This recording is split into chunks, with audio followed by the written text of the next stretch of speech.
What they can do. And I can't wait to see what they have planned, because some teams script to start a half. Other teams just go, okay, these are the sequence of plays we want to run. These things worked well for us. And sometimes they throw in that big chunk play right away. Shocker. Try and get after them early and try and create a big play to give themselves some momentum. See what they have up their sleeve.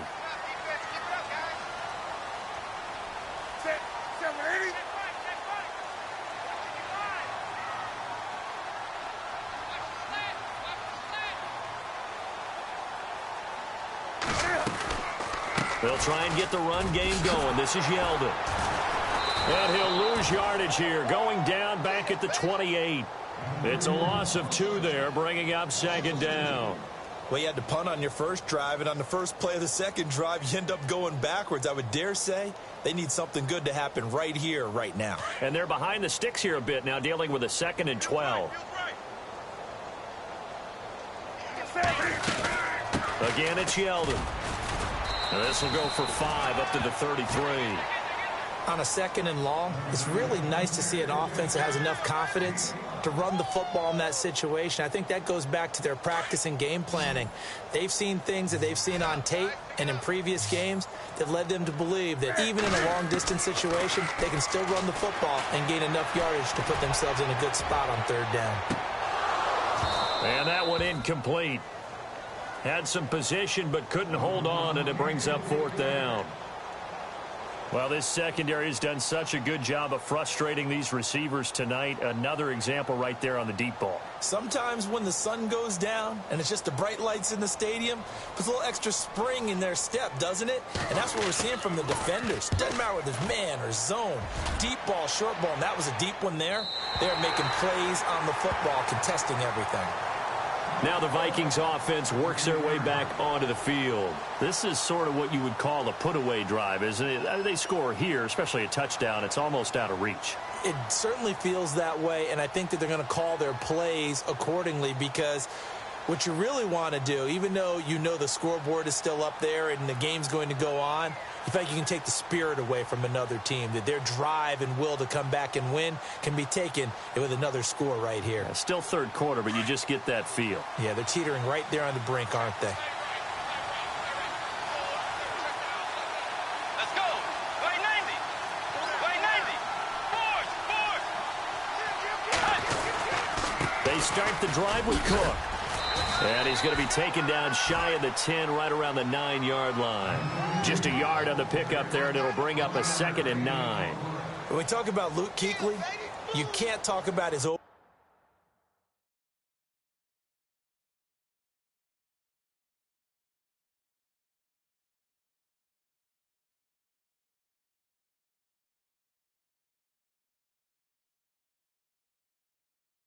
game without talking about his intelligence and how he controls the whole defense. He quarterbacks that defense, and at times will actually make checks just like a quarterback would on offense to get them into the right defense. They definitely were on that play. How about that finish, holding that to a minimal gain?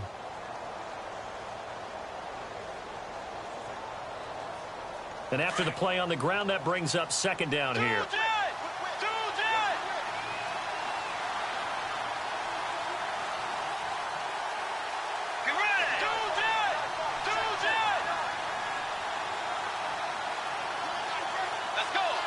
They'll send a receiver in motion left. And we're back now in Charlotte. It's the Vikings in possession of the football and the lead. They'll be looking to add to that total.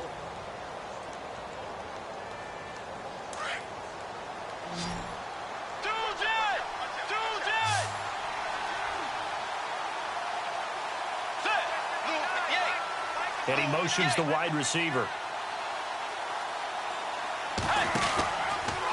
From the pistol, they run it with Cook. And a short gain here across the 10 to the 12.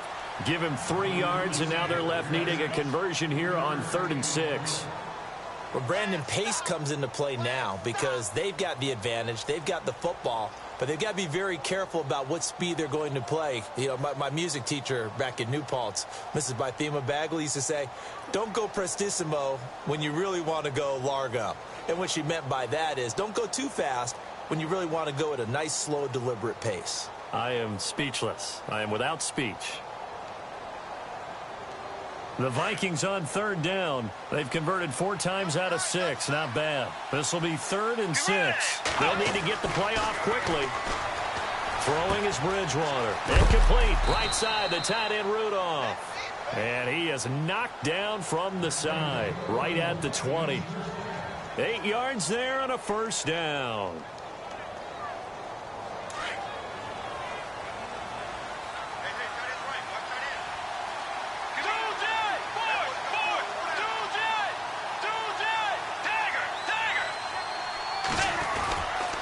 On the carry, it's Cook.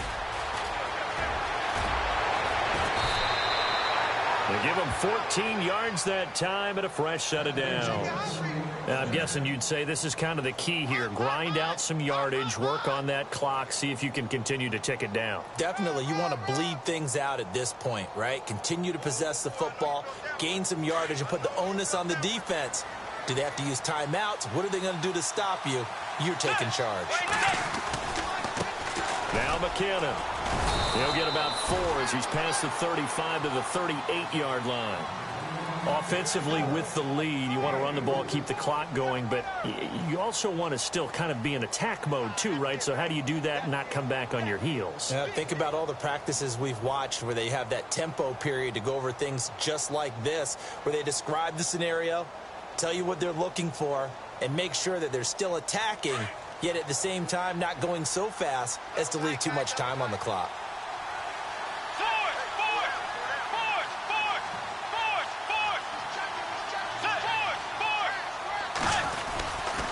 Here again is McKinnon. And he's going to be stopped up quickly here.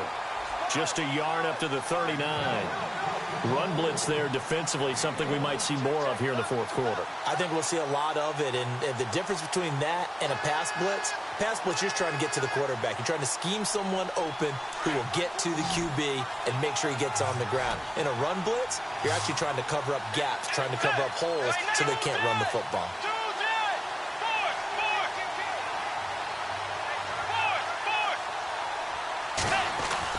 Here's Bridgewater. And he's going to drop this off to his fullback. And he's taken down at the 43, but not before picking up the first. 17 yards on the pickup there, and the drive will continue.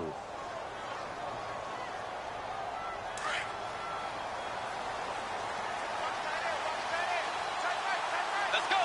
Way 90. Way 90. Forward.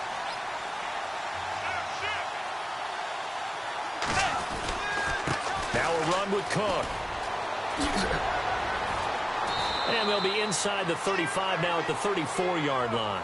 Give him 10 yards on the pickup, and that'll make it 2nd and a foot or so. Starting to become a tough spot for this defense. You're down, fourth quarter, looking a little fatigued maybe on that side of the ball. Partner, we've seen this before, haven't we? Because every coach we've ever talked to said, Cook stripped, the ball's out, and it's picked up by the Panthers. Weaving through traffic, and now he's free. Past the 20. And he is in. Touchdown, Carolina. This defense, Charles, they needed some type of a spark to help get them back in this game. I think they just got their spark. No doubt about it. You know, that's all they discussed. How can we get ourselves moving again? How can we get our team going? This definitely qualifies. And you can bet they're preaching 2 hands on the ball here as the kick's away following that fumble return. This is fielded at the chalk of the 10. They'll bring it back to just about the 25. Call it the 24-yard line. And now out comes Minnesota. They'll be looking to make amends for the events of a moment ago. A fumble return for 6 points. You absolutely have to protect the football. That's got to be priority number 1 because margin for error is starting to slip away. And now it's down to a 1-score game.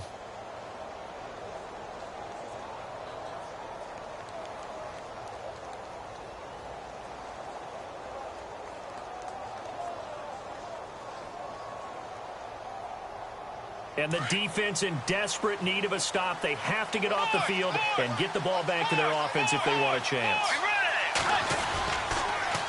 Coming right, this is Cook on the toss play. And he got blown up on that play. Back at the 20. And now we get a timeout called on the defensive side of the ball by the Panthers. It's just their first. They'll be down to 2 remaining as we step aside here in the fourth quarter. And the offense here just looking to stay in bounds, complete the short passes, and put this game on ice. Let's go. A second down throw for Bridgewater. Dancing to his left. And he'll slide down to avoid the tackle. It's a gain of 9 yards. And this defense here going to burn their second timeout. But you can also factor in another timeout that they'll get when the clock stops at the 2-minute warning.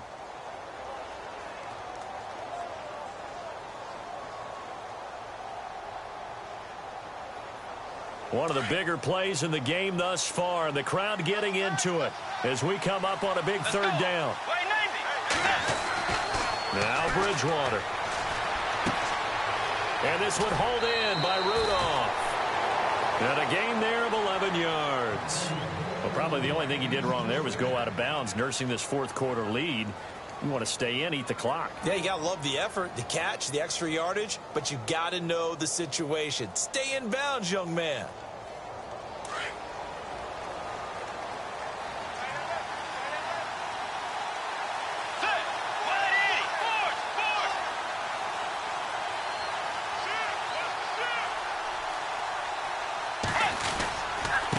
On the ground, it's Cook. And he's going to take this one up only to about the 44-yard line. Give him 3 on first down. It'll set up a 2nd and 7. 7 yards to go on second down. Time for a break. We'll come back, see what transpires after this.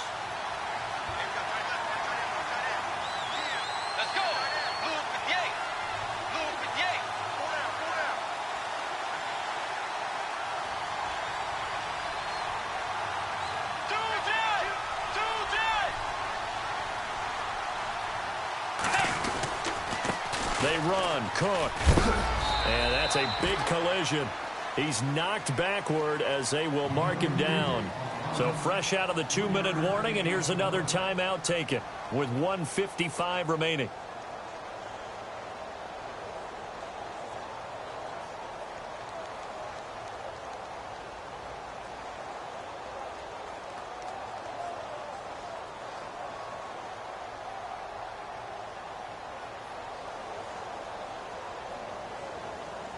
The Vikings on third down. Can't fault these numbers. 7 for 9 thus far.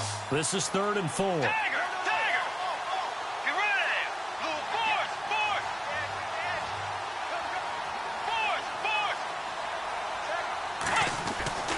Now Bridgewater. And he's got Kyle Rudolph. And he's going to have a first down as he's brought down at the 44-yard line. A nice pick up there, 10 yards, and it'll move the sticks.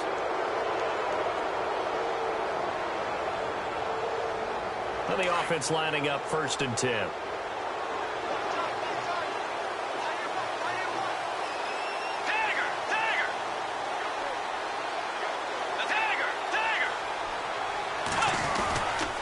Cook. And he's going to take it down to about the 35 here. Just what you want on a first down run. Call it 8 yards, and it's 2nd and 2. I like it. I like the call. Still an opportunity to run the football and chew up a little more time off the clock.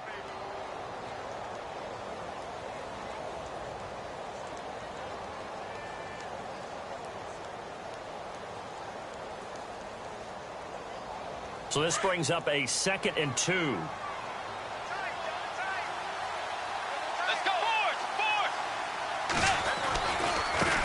Here's McKinnon. And brought down, but not before they're inside the 25. It'll go as a gain of 12, and that should just about wrap this one up. Okay, there's 3 timeouts left, right? Think you got to use one here, don't you? No doubt about it. I'd use one right here. So it'll be first down here after the run. Let's go. Way 90.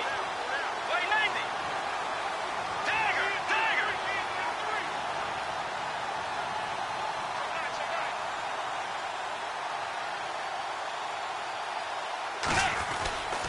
A give. This is Cook. And some room to work.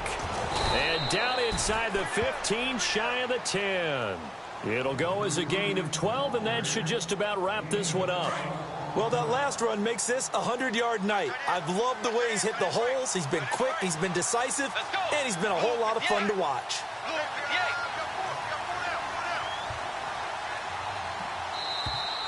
Now flags will come in. I think this one's going to be on the defense for jumping. Now, hold on a second. Why would they decline that?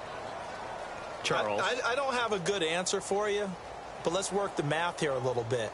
If you take the penalty, you get 5 yards. Minimum. You're in the positive in the yardage, and you get to rerun the down you just had. I like that. I like that little extra on top of the whole thing. This makes 0 sense.